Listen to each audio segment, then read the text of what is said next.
再来看最近这阵寒流，云林沿海地区前2-3天温度无到10度，有袂少沙白鱼拢冻死。到昨的统计，加拿大西乡大约就冻死3万外尾的沙白鱼。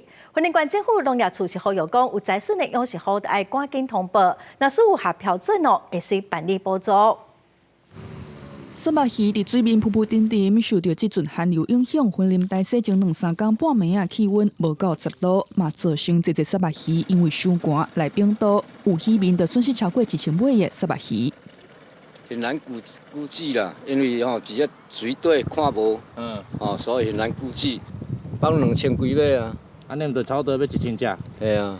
你啊日头要10度以上，伊就袂死啊，还袂死。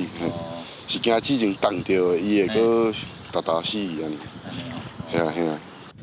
云林大西渔民讲，因为当地气温是蛤蟆甲沙白鱼饲做伙，水池浅。若讲气温无到10度，这沙白鱼就因为伤寒冻着来冰岛，敢若会当开大水井、水车来减少损失。也云林县府农业处是呼吁这渔民有损失就要赶紧通报。